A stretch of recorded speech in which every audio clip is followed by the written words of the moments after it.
विकी नाम का एक लड़का जिसकी माँ को ब्रेन ट्यूमर जैसी एक भयानक बीमारी हो जाती है और उस ऑपरेशन के लिए उसे 50 लाख रुपयों की जरूरत थी। लेकिन अब उसके पास इतने ज्यादा पैसे नहीं थे, इसलिए वो अपने बहुत साल पुराने राज बंगले को बेचने के लिए चला जाता है। लेकिन वहां पर जाकर उसे पता चलता है कि ये हवेली तो हॉन्टेड है और इसीलिए उसे खरीदने के लिए कोई भी तैयार नहीं है। उस राजमहल में दमयंती की आत्मा रहती है और जो कोई भी उस महल जाता है वो उसे जिंदा नहीं छोड़ती। तो दोस्तों अब ये देखना बहुत ज्यादा इंटरेस्टिंग होगा कि विकी दमयंती की आत्मा से कैसे डील करता है। क्या वो इस भूतिया बंगले को बेचकर अपनी माँ की जान बचा पाएगा? यही देखेंगे हम आज की हॉरर थ्रिलर कहानी में, जिसका नाम है दमयंती। तो दोस्तों मेरा नाम है किरण और आप देख रहे हैं हॉरर बॉक्स हिंदी। अगर आपको भी ऐसे ही साउथ के हॉरर मूवीज देखना पसंद है तो हमारे चैनल को सब्सक्राइब जरूर कीजिए, क्योंकि हम आपके लिए ऐसे वीडियोस लाते रहते हैं। तो चलिए बिना किसी देरी के शुरू करते हैं आज की कहानी। कहानी की शुरुआत होती है विकी नाम के एक लड़के से। उसकी माँ उसे नींद से उठाती है और कॉफी देकर ऑफिस की तैयारी करने के लिए कहती है। अब उसके बाद विकी रेडी होकर ऑफिस जाने लगता है। तभी उसकी माँ विकी के लिए खाना लेकर आती है और अपने हाथों से उसे खिलाने लगती है। वो विकी से कहती है कि बेटा मुझे तुमसे एक बहुत ही जरूरी बात करनी है। लेकिन विकी को ऑफिस जाने में बहुत ज्यादा देरी हो रही थी, इसलिए वो अपनी माँ को शाम को बात करेंगे ऐसा कहकर ऑफिस चला जाता है। अब यहाँ पर हमें पता चलता है कि विकी एक एसटीवी चैनल की कंपनी में काम करता है और इस बार विकी ने डिजाइन किया हुआ एक रियलिटी शो का कॉन्सेप्ट सिलेक्ट किया जाता है और उसके सीनियर्स उसे इस प्रोजेक्ट पर काम करने की जिम्मेदारी सौंप देते हैं। अब उसके कुछ देर बाद में विकी अपनी एक टीम बनाकर उन्हें अपने रियलिटी शो के कॉन्सेप्ट के बारे में समझाने लगता है। लेकिन इसी बीच विकी का फोन बार बार रिंग होने लगता है। जब वो फोन को पिक करता है तो उसे बहुत ही शॉकिंग न्यूज मिलती है। वो तुरंत ही अपनी बाइक लेकर हॉस्पिटल पहुंच जाता है, क्योंकि दोस्तों विकी की माँ को अस्पताल एडमिट कर दिया गया था। चेकिंग करने के बाद डॉक्टर उसे बताते हैं कि तुम्हारी माँ को ब्रेन ट्यूमर हो चुका है और फिलहाल वो लास्ट स्टेज पर है। अगले 15 दिनों के अंदर उनका ऑपरेशन करना पड़ेगा, वरना उन्हें बचाना बहुत ज्यादा मुश्किल हो जाएगा। अब ये बात सुनकर विकी बहुत ज्यादा दुखी हो जाता है। वो डॉक्टर से पूछता है कि डॉक्टर साहब इस ऑपरेशन के लिए कितना खर्चा आएगा? डॉक्टर उसे बताते हैं कि सब कुछ मिलाकर 40 से 50 लाख रुपए तक का खर्चा आएगा। अभी इतने सारे पैसे विकी के पास तो नहीं होते, इसलिए वो तुरंत ही अपने ऑफिस चला जाता है। लेकिन उसका बॉस उसे अचानक इतने ज्यादा अमाउंट देने के लिए मना कर देता है। फिर विकी अपने रिश्तेदारों के पास जाता है, लेकिन उसके रिश्तेदार उसे कहते हैं कि तुम्हारे पिताजी ने हमसे कर्जा लिया था, पहले वो तो लौटा दो, पहले हमारे पैसे वापस करो, उसके बाद हम तुम्हारी मदद करने के बारे में सोचेंगे। इस तरह से अब विकी को कहीं से भी मदद नहीं मिलती। अब उसके बाद विकी और उसका दोस्त राजू हॉस्पिटल आ जाते हैं। हम देखते हैं कि विकी की माँ को होश आ जाता है और रोते हुए विकी अपनी माँ से कहता है कि माँ पिताजी की वजह से हमारी मदद करने के लिए कोई भी तैयार नहीं है। मैं ऑपरेशन के लिए इतने सारे पैसों का इंतजाम कहाँ से करूंगा? पिताजी तो सारे पैसे डुबाकर ऊपर चले गए, लेकिन हम यहाँ पर नरक में सड़ रहे हैं। तभी उसकी माँ विकी से कहती है कि विकी ये तू कैसी बकवास बातें कर रहा है? अपने पिता के बारे में तू जानता ही क्या है? उन्होंने वो पैसे अय्याशी करने के लिए नहीं लिए थे, वो एक रियल एस्टेट एजेंट थे। हमारा रियल एस्टेट का बिजनेस बहुत ही अच्छा चल रहा था। ऐसे ही एक दिन एक प्रॉपर्टी हमारे पास सेल के लिए आई। अगर हम उस प्रॉपर्टी को बेच देते तो हमारी लाइफ सेट हो जाती। तुम बड़े होने के बाद तुम्हें विदेश में पढ़ाई करने के लिए भेजने का प्लान था तुम्हारे पिताजी का, इसलिए तुम्हारे पिताजी ने अपनी सारी जमीन जायदाद बेच दी और कुछ लोगों से कर्जा लेकर खुद ही उस प्रॉपर्टी को खरीद लिया। लेकिन हमारे साथ बहुत बड़ा धोखा हुआ। उस प्रॉपर्टी में एक कमी थी और जैसे जैसे लोगों को ये बात पता चली तो लोगों ने उस प्रॉपर्टी को खरीदने से मना कर दिया। अब जिन लोगों से कर्जा लिया था वो लोग तुम्हारे पापा को बहुत ज्यादा परेशान करने लगे और इसी से तंग आकर उन्होंने आत्महत्या कर दी। अब ये सारी बातें जानने के बाद विकी अपने माँ से पूछता है कि माँ वो प्रॉपर्टी कहाँ है? तो उसकी माँ बताती है कि देवपुरा। अब उसके अगले सीन में हम देखते हैं विकी अपने दोस्त राजू के साथ देवपुरा गांव पहुंच जाता है। वो रास्ते में एक औरत से राज बंगले पर जाने का रास्ता पूछता है, लेकिन राज बंगले का नाम सुनते ही वो औरत डर के मारे वहां से भाग जाती है।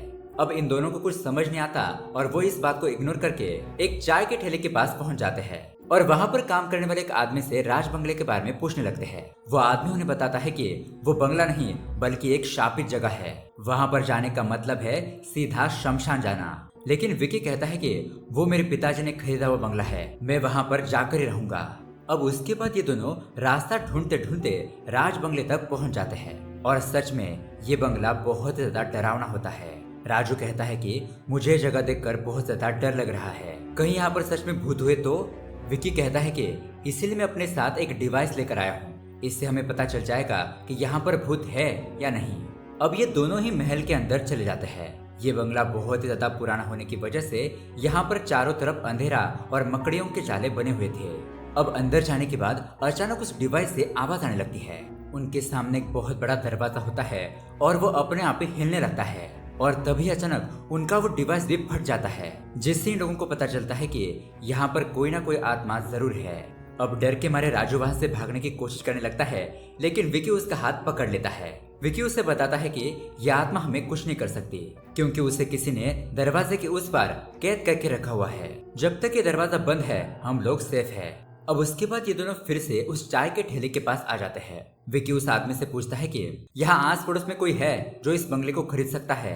वह आदमी बताता है कि ये एक भूतिया बंगला है, इसीलिए इसे कोई नहीं खरीदेगा, लेकिन एक रास्ता है। यहाँ से 20 किलोमीटर दूर एक गांव है जहाँ पर कुछ विदेशी लोग आए हुए हैं, शायद वो लोग तुम्हारी इस प्रॉपर्टी को खरीद सकते हैं। अब ये बात सुनते ही विक्की और राजू तुरंत ही उस विदेशियों के पास पहुंच जाते हैं, लेकिन तभी वहां पर एक काम करने वाला आदमी उस राज बंगले का फोटो देखकर बहुत ज्यादा घबरा जाता है। वो अपने बॉस से कहता है कि ये बंगला दमयंती का है और तभी वहां के बल्ब अपने आप ही टूट जाते हैं। वो आदमी अपने बॉस को बताता है कि ये प्रॉपर्टी हॉन्टेड है, हमें इसे नहीं खरीदना चाहिए। लेकिन उसका बॉस कहता है कि अरे ये तुम कैसी बातें कर रहे हो, हम 21st सेंचुरी में रह रहे हैं, मैं इन सब बातों में नहीं मानता, ऐसा कुछ नहीं होता।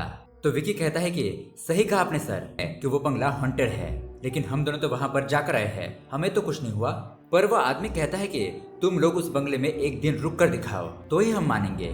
तो राजू कहता है कि हम एक दिन क्या, हम एक हफ्ता वहां पर रुक कर दिखाएंगे। और ये बात सुनने के बाद बॉस कहता है कि ठीक है, फिर अगर तुम लोग वहां पर एक हफ्ते तक रुक कर दिखाओगे तो उसके बाद ही हम इस प्रॉपर्टी की डील को पक्का करेंगे और मैं तुम्हें पूरे के पूरे पैसे दे दूंगा।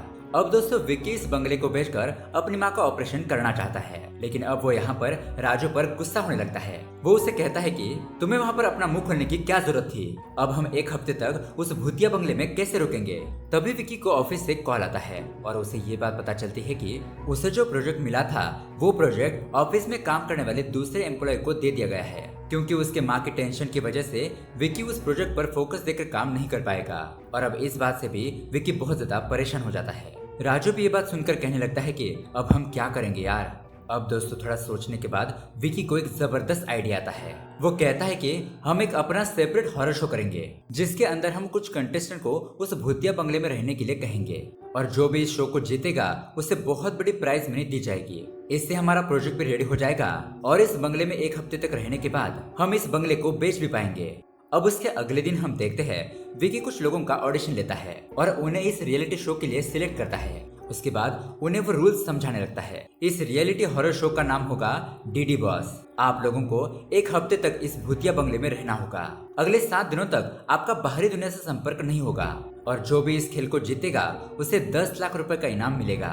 आप लोगों को 20 पॉइंट दिए जाएंगे और जो भी कंटेस्टेंट ज्यादा डरेगा उसके पॉइंट कम होंगे और उसे निकाल दिया जाएगा, लेकिन आप लोग एक दूसरे को डराकर अपने पॉइंट बढ़ा सकते हो। उसके बाद राजू कहता है कि आपको वहाँ पर जितना खाना पीना होगा वो सब मिलेगा, किसी को भी कोई भी तकलीफ हो तो वो कैमरे के सामने आकर हमें बता सकता है।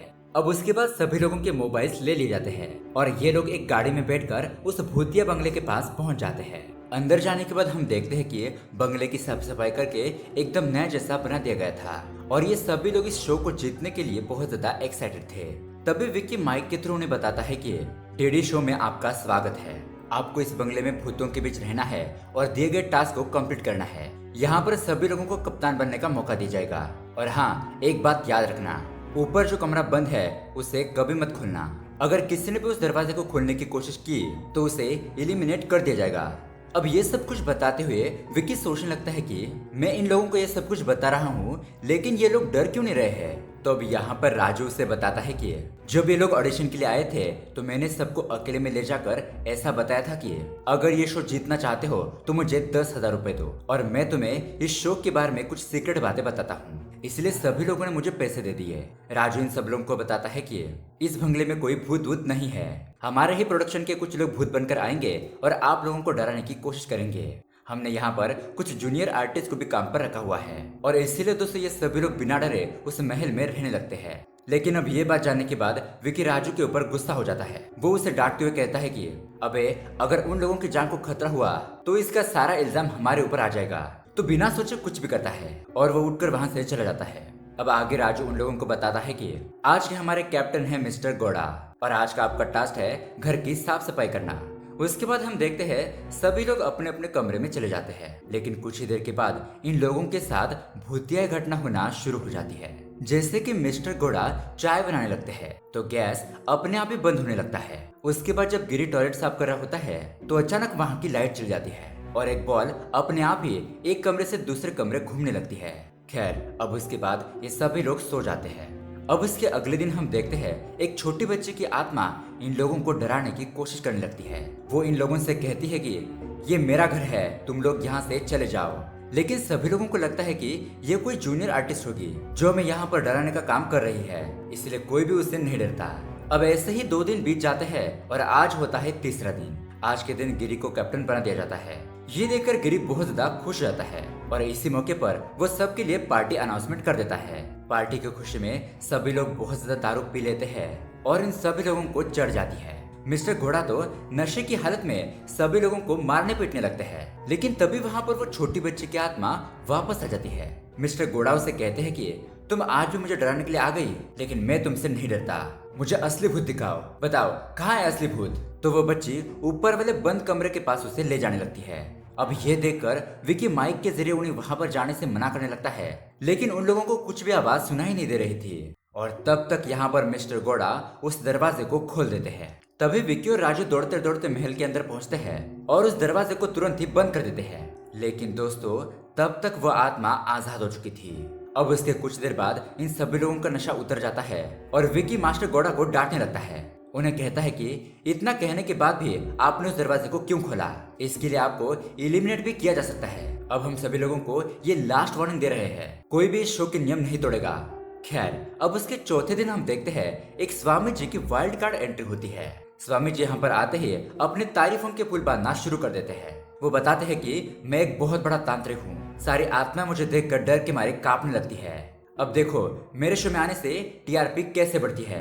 अब उसके बाद रात को ये सभी लोग सो जाते हैं, लेकिन यहाँ पर अक्षता और रम्या भूत बनकर सभी लोगों को डराने का प्लान बनाते हैं और उनकी ये सारी बातें गिरी सुन लेता है। वो भी भूत बनकर सबको डराने के बारे में सोचने लगता है।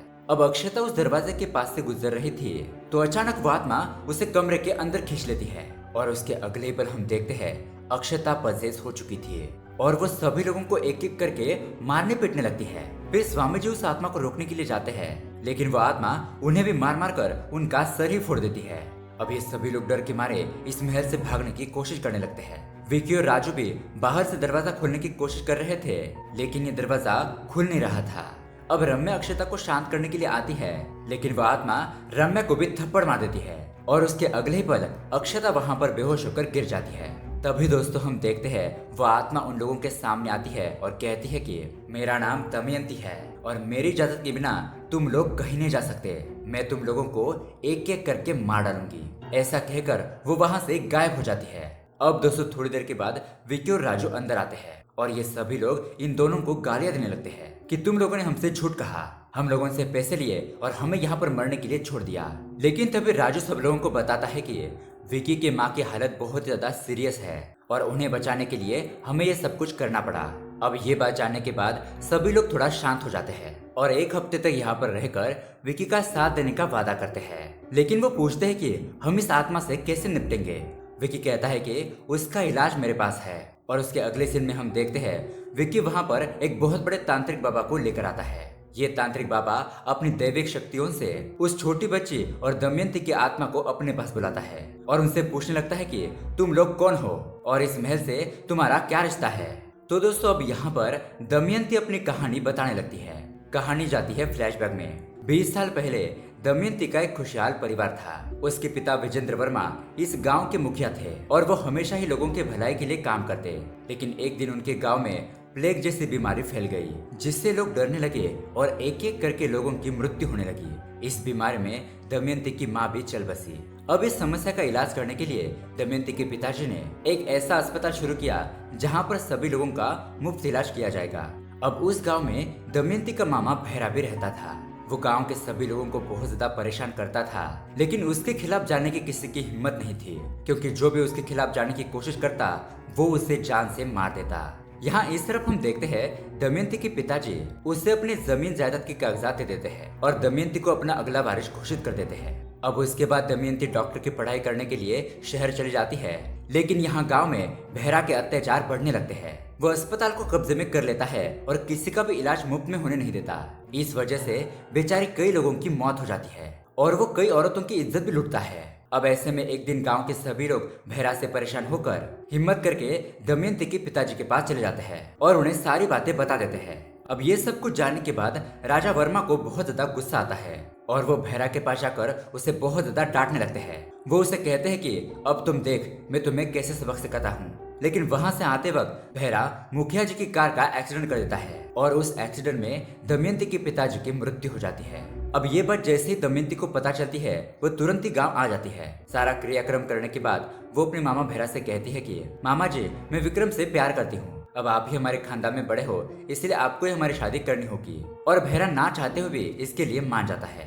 अब उसी रात दमयंती अपने पिताजी को याद करते हुए रो रही होती है। तभी उसकी दादी उसके लिए खाना लेकर आती है और वो उसे बताती है कि बेटा अब तुम्हें बहुत ज्यादा स्ट्रांग बनना होगा और ये सब कुछ बहरा नहीं किया है, गांव का और तुम्हारे पिताजी का वही असली गुनहगार है।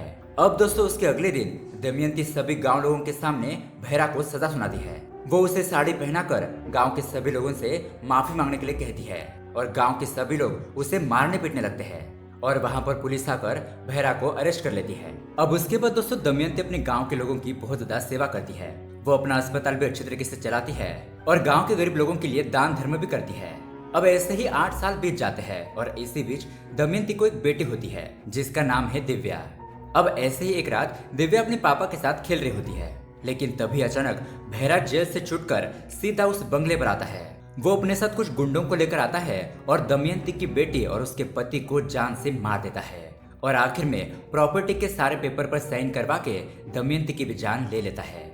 लेकिन उसके कुछ दिनों बाद दमयंती आत्मा के रूप में वापस आती है बहरा से अपना बदला लेने के लिए। लेकिन बहरा एक तांत्रिक को बुलाता है और उस वक्त दमयंती की आत्मा बहुत ज्यादा कमजोर थी, तो वह तांत्रिक दमयंती को उस बंगले के कमरे में कैद कर लेता है और बहरा को गले में पहनने के लिए एक ऐसी माला देता है जिसे गले में पहनने के बाद वो आत्मा उसे कुछ नहीं कर सकती। लेकिन फिर भी उसकी भलाई के लिए तांत्रिक उसे ये घर छोड़कर जाने के लिए कहता है। और दोस्तों इसीलिए इतने सालों तक ये घर बंद पड़ा था और उस वक्त बहरा ने विकी के पिताजी को धोखा देकर इस बंगले को बेच दिया था। लेकिन विकी के पिताजी इस बंगले को आगे बेच नहीं पाए। अब यहाँ हम प्रेजेंट में आते हैं जहाँ दमयंती की आत्मा कहती है कि मैं बहरा से बदला लिए बिना यहाँ से नहीं जाऊंगी, उसके बिना मुझे मुक्ति नहीं मिलेगी। तो दोस्तों विकी और ये सभी लोग दमयंती की मदद करने का फैसला करते हैं। ये लोग बहरा का पता ढूंढते हैं और उसके अगले सीन में हम बहरा को देखते हैं जो कि अब बूढ़ा हो चुका है, लेकिन अभी भी वो बहुत ज्यादा ताकतवर है। राजू और पवन उसके पास प्रॉपर्टी डीलर बनकर जाते हैं और उसे कहते हैं कि देवपुरा के बंगले के मालिक का कुछ अता पता नहीं है और इससे पहले आप ही इस बंगले के मालिक थे, इसलिए हम आपसे कहना चाहते हैं कि कुछ लोग उस बंगले को खरीदने के लिए आए हैं। अगर आप और हम मिलकर उस बंगले को बेच दे तो उससे जो पैसे मिलेंगे वो हम 50-50 बांट लेंगे।